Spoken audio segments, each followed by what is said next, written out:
আমরা বলছিলাম যে আমরা সুদের বিস্তারিত আলোচনা করব ইনশাআল্লাহ।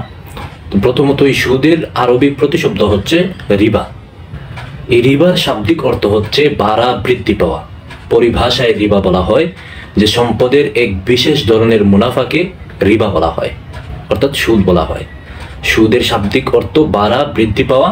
পরিভাষায় সুদ বলা হয় যে সম্পদের এক বিশেষ ধরনের মুনাফাকে। তো রিবা, এই সুদ সম্পর্কে আল্লাহ রাসূল সাল্লাল্লাহু আলাইহি ওয়াসাল্লাম বলেন, কুল্লু কারদিন জাররা নাফআন ফাহুয়া রিবা। রাসূল করিম সাল্লাল্লাহু আলাইহি ওয়াসাল্লাম বলেন, প্রত্যেক ওই ঋণ যা থেকে সামান্য ফায়দা অর্জন হয়, সামান্য মুনাফা অর্জন হয়, সেটাই হলো সুদ। জাহিলি যুগে কয় ধরনের সুদ প্রচলিত ছিল? জাহিলি যুগে 3 ধরনের সুদ প্রচলিত ছিল। প্রথমত হচ্ছে সাধারণ সুদ। গরিবদেরকে ঋণ দেওয়া হতো এবং এই ঋণ পরিশোধের সময়সীমা নির্ধারণ করে দেওয়া হতো এবং এর উপর একটা সুদ নির্ধারণ করে দেওয়া হতো। এটা ছিল সাধারণ সুদ। 2 নম্বর সুদ ছিল চক্রবৃদ্ধি হারে সুদ। এটা ছিল এভাবে যে আমি আপনাকে 10 টাকা দিলাম, এই 10 টাকার উপর আমি সুদ নির্ধারণ করলাম 5 টাকা। আগামী 10 দিনের ভিতরে এই 10 টাকা আমার মূল টাকা এবং সুদের 5 টাকা সহ এটা পরিশোধ করতে হবে আপনাকে 10 দিনের ভিতরে। যদি আপনি 10 দিনের ভিতরে এটা পরিশোধ করতে না পারেন, তাহলে আমার ওই মূল 10 টাকা এবং যে সুদ ছিল 5 টাকা, ওই সুদ আর মূল 10 টাকা, এই দুইটা মিলে সেটা হবে মূলধন। অর্থাৎ তখন আমার 15 টাকা হবে মূলধন এবং ওই মূলধনের উপর আবার সুদ নির্ধারণ করে দেওয়া হবে। এটা ছিল চক্রবৃদ্ধি হারে সুদ।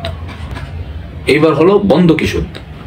বন্ধকি সুদ হচ্ছে যে দামি দামি স্বর্ণালঙ্কার বা যুদ্ধাস্ত্র এগুলা বন্ধক রাখা হতো এবং এই বন্ধক রেখে সেখান থেকে ঋণ নেওয়া হতো, কিন্তু ওই ঋণের উপর তখন সুদ নির্ধারণ করে দেওয়া হতো না, বরং একটা সময়সীমা নির্ধারণ করে দেওয়া হতো যে ওই সময়ের ভিতরে এই ঋণটা পরিশোধ করবে। যদি করতে না পারতো তখন ওই ঋণের উপরে সুদ নির্ধারণ করে দেওয়া হতো। এটা ছিল বন্ধকি সুদ। এই 3 ধরনের সুদ ছিল জাহিলি যুগে প্রচলিত।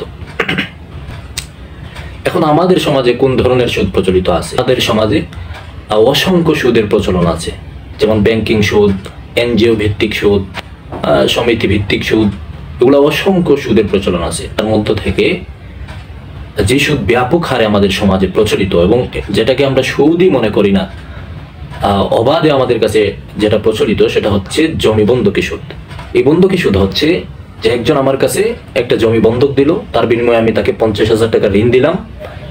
এই ঋণ সে 1 বছর পরে সে পরিশোধ করলো। মধ্যখানে এই 1 বছর আমি তার জমি উপভোগ করলাম, তার জমি আমি ভোগ করলাম। এটা হলো বন্ধকি সুদের প্রচলন, যেটা আমাদের সমাজে অবাধে চলছে।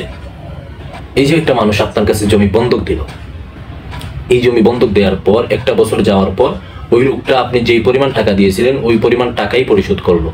মধ্যখানে আপনি যে তার জমি ভোগ করলেন, তার জমি থেকে ফসল খাইলেন, এই ফসল ভোগ করলেন, এটা কি ছিল? এটাই ছিল সুদ।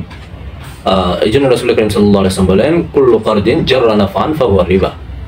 যে ওই সমস্ত খরচ যা সামান্য ফায়দা দেয় সেটাই সুদ।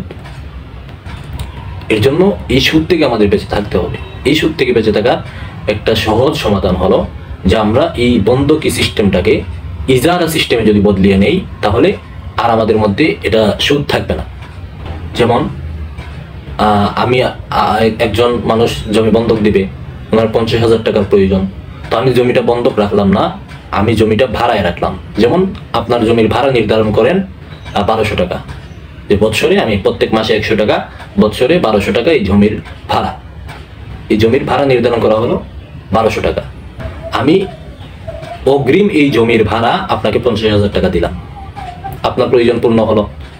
1 বছর পর যখন আপনি ওই 50,000 আমার কাছে ফিরিয়ে দিবেন, তখন আপনি ওই 1200 টাকা ওইখান থেকে কর্তন করবেন যে আমার জমির 1 বছরের ভাড়া ছিল 1200 টাকা, ওই 1200 টাকা আমি কর্তন করলাম, বাকি যে টাকাটা ছিল ওই টাকাটা আমাকে ফিরিয়ে দিবেন, আপনার জমি নিয়ে যাবেন। এটাই এই জমি বন্ধকি সুদ থেকে আমাদেরকে সহজে বাঁচাতে পারে। এই জন্য এই সুদের ভয়াবহতা, কঠিন যে শাস্তিগুলো আমরা আগের প্রথম পর্বতে শুনছি সুদের, এই জন্য এই সুদ থেকে আমাদের বেঁচে থাকার দরকার। আল্লাহ পাক রব্বুল আলামিন আমাদেরকে এই সুদ থেকে বাঁচার তৌফিক দান করুন।